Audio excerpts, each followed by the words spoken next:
Annie and Nancy Guthrie, two names that most people have never heard. Two lives that, when you finally learn the full story, will stop you completely in your tracks. Because this isn't just a story about grief. It isn't just a story about loss. It's a story about what happens when the unimaginable doesn't just visit a family. Once, it comes back, again and again, and then one more time, just to make sure the wound never fully closes. Most of us move through life quietly assuming that tragedy has a limit, that at some point, the universe looks at a person and says, enough. But what Annie and Nancy Guthrie experienced tells a completely different story. A story that shook the people around them, stunned the communities that watched, and ultimately raised one of the most difficult questions a human being can ever ask. How do you keep going when everything keeps falling apart? Before you dismiss this as just another sad story on the internet, stay with us. Because what Annie and Nancy went through doesn't just make you feel sad. It makes you think. It makes you re-examine your own life, your own pain, and your own capacity for resilience. And by the end of this, something inside you is going to shift. This is their truth. And it's time the world finally heard it. To truly understand Annie and Nancy Guthrie, you have to go back to the beginning, not just the beginning of their pain, but the beginning of who they were before any of it arrived. Annie Guthrie was the kind of woman who lit up a room without trying. People who knew her describe a warmth that felt almost impossibly genuine. The kind of warmth you don't perform, you just carry. She was a mother, a wife, a woman of deep and unshakable faith. She laughed easily. She cooked for neighbors without being asked. She was the person you called when the bottom fell out of your world. Because somehow, when Annie was there, the bottom didn't feel quite so far away. Nancy Guthrie came from that same cloth. As Annie's companion through some of the most devastating seasons of life, Nancy carried her own quiet strength, thoughtful, observant, deeply empathetic. She wasn't the kind of person who filled silence with noise. She filled it with presence. And in the chapters ahead, that presence would become one of the most important things in both their lives. Together, they formed something rare, a bond built not on convenience or proximity, but on shared suffering and shared survival. The kind of bond that most people spend a lifetime hoping to find and never quite do. But here's what made their story different from the very start. Neither of them was naive about pain. Both women had already brushed against grief before the real storm arrived. They understood, perhaps better than most, that life does not come with guarantees, that the people you love most are never truly yours to keep. And yet, knowing that didn't make what was coming any easier. Nothing could have. It's important that you understand who they were as people before we tell you what happened to them. Because when tragedy visits someone you don't know, it's easy to hold it at arm's length, to process it like a news headline and move on. But when you know who Annie was, when you understand the fullness of her laugh, the depth of her love, the sincerity of her hope, then what she walked through stops being a headline. It becomes something you carry with you. The same is true for Nancy. Her story isn't just a supporting chapter. It's its own entire world of pain and grace, running parallel to Annie's, intersecting at the most devastating moments, and ultimately arriving at a place that neither woman could have reached without the other. So let's start there, in the warmth of who they were, in the ordinary, beautiful, completely unremarkable days before everything changed. Because that's where the real tragedy lives, not in the dramatic moments, but in the contrast between what was and what suddenly wasn't.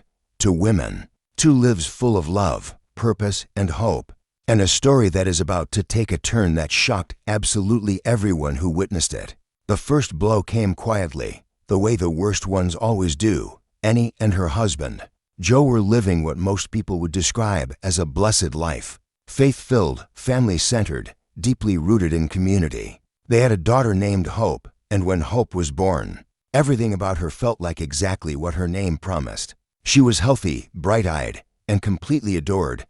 But something wasn't right. The signs were subtle at first, easy to explain away, easy to hope were nothing. But parents have a way of knowing before the doctors confirm what they already fear.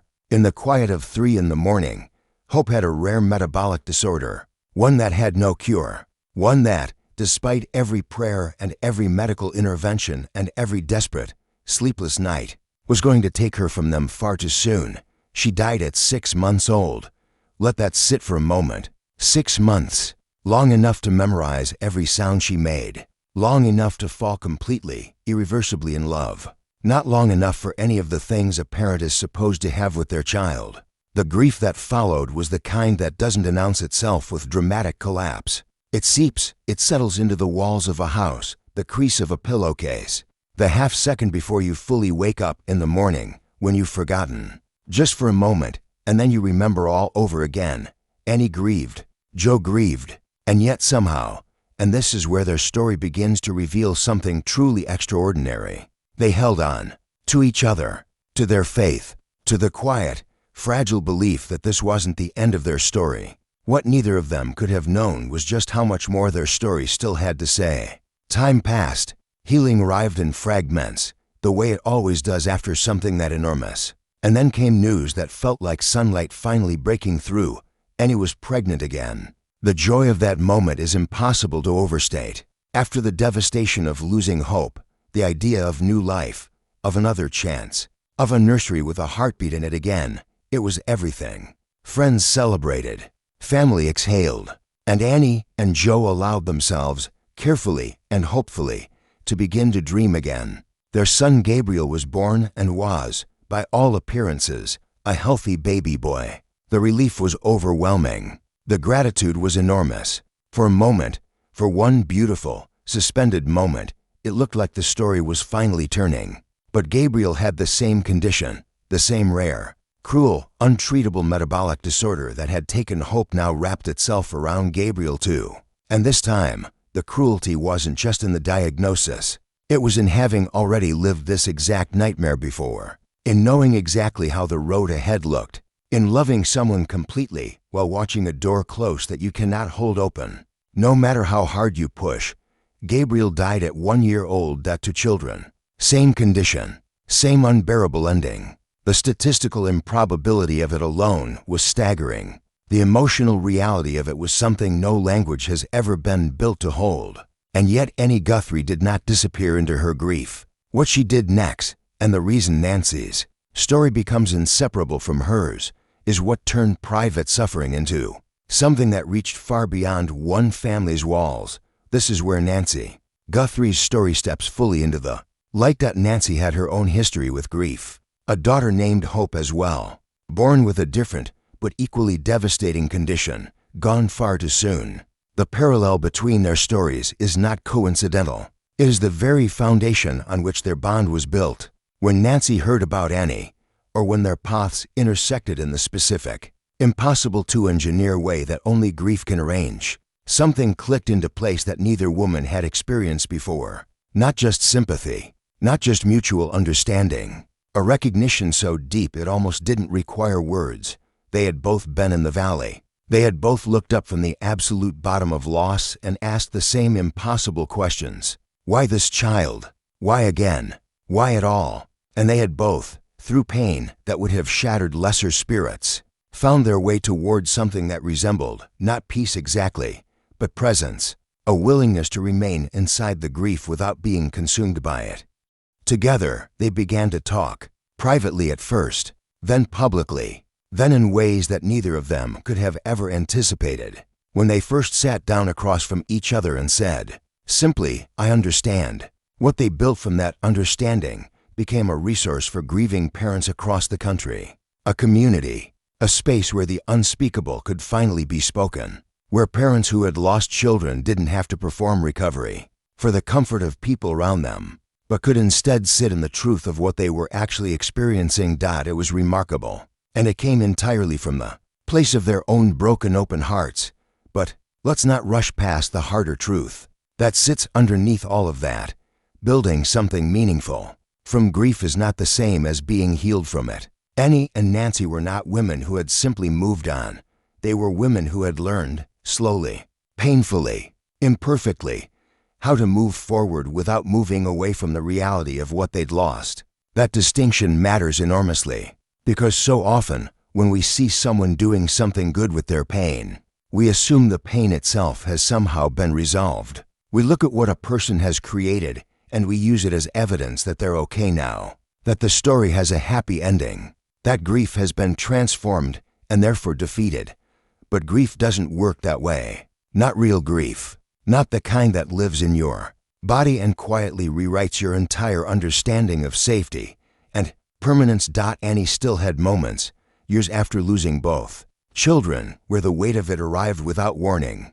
Nancy knew exactly what that felt like, and one of the most important things they offered to the community they built was not the message that it gets better and then stays better, but the far more honest and far more useful truth that you learn to carry it differently, that you are changed by it, that the person you become on the other side of catastrophic loss is not the person you were before. And that's not a failure. It's simply what it means to have loved something irreplaceable.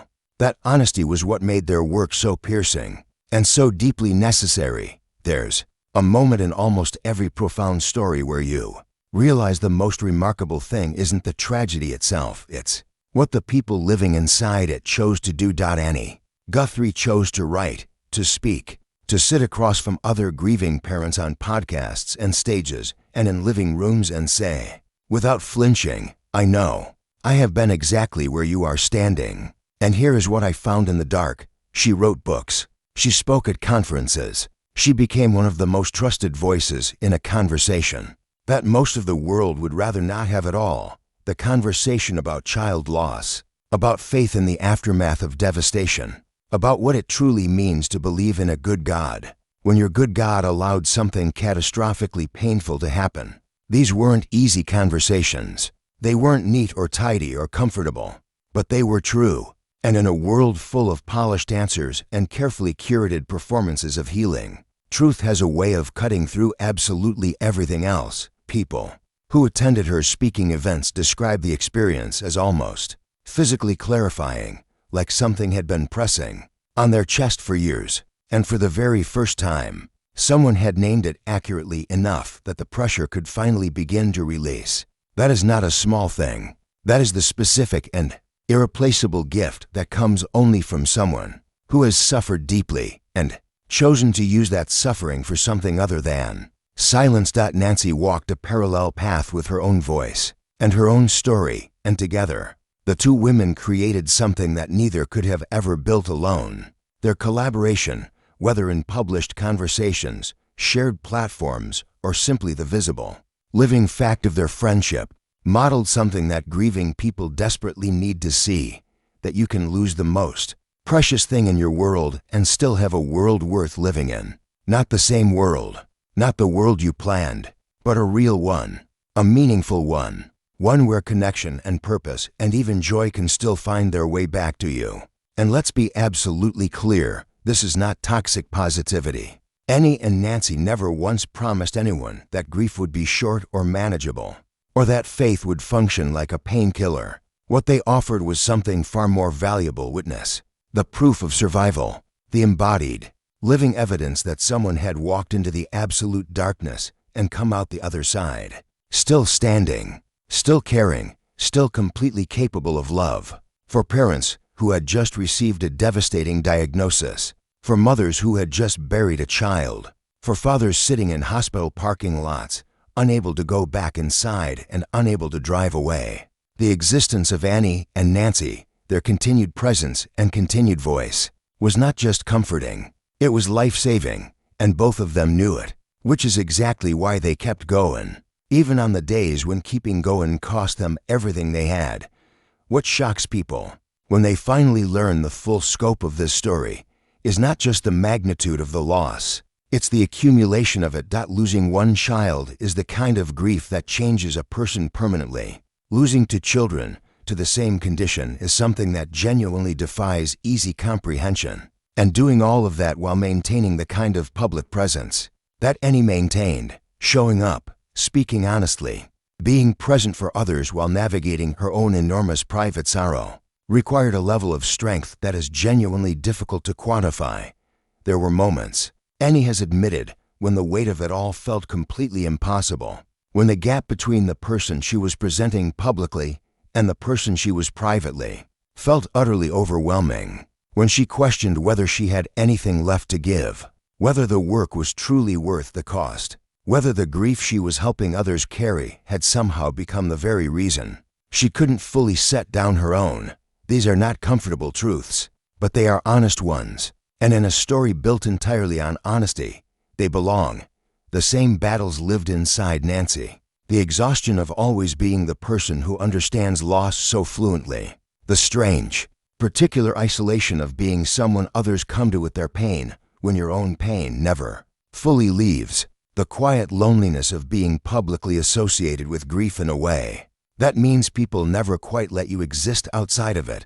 Both women navigated this imperfectly, humanly, with grace and with stumbling, and with a great deal of quiet, invisible work that the public never saw. And yet, here's the part that matters most. They did not stop.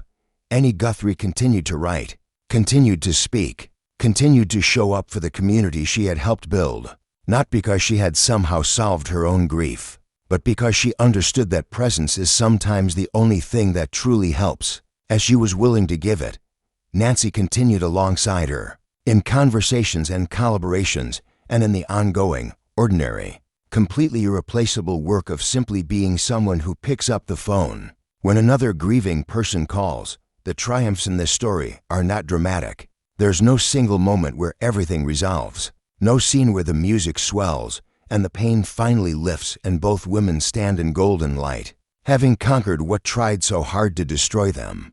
The triumph is quieter and far more durable than that. It's the slow accumulation of days in which they chose to remain present, to remain connected, to remain honest, and to remain useful to a world that desperately needed exactly what their specific pain had equipped them to offer. That is what a life genuinely rebuilt from grief actually looks like. Not triumphant, not healed in the way we wish it could be healed, but whole in a different, harder one, far more real way. Whole in the way that something cracked open and carefully, painstakingly, honestly reassembled can be whole, and somehow that is more beautiful than anything that was never broken. If this story moved you, and if it reached the places inside you that you don't always let things reach, then you already understand exactly why it needed to be told. Annie and Nancy Guthrie are not cautionary tales. They are not symbols of suffering. They are human beings who walked through the kind of fire that most of us will never face, and they came out the other side still choosing love, still choosing presence, still choosing to believe that what they had left to give was genuinely worth giving. There's something in that for all of us, no matter what you've lost, no matter what season you're in right now, whether you're in the middle of your own grief, or watching someone you love navigate theirs, or simply feeling the low, quiet hum of a life that hasn't gone the way you planned. Their story is an invitation to feel what you feel without rushing past it, to let grief be real without letting it become the only real thing, to find, even deep in the wreckage, something still worth building. If this resonated with you, share it with someone who needs to hear it today. Leave a comment about what moved you. And if you've been carrying something heavy and you haven't yet found your way through it, hold on. There are people on the other side of that darkness who have been exactly where you are standing. And they are still here, still speaking, still reaching back toward you. Annie and Nancy did. And because they did, so can you.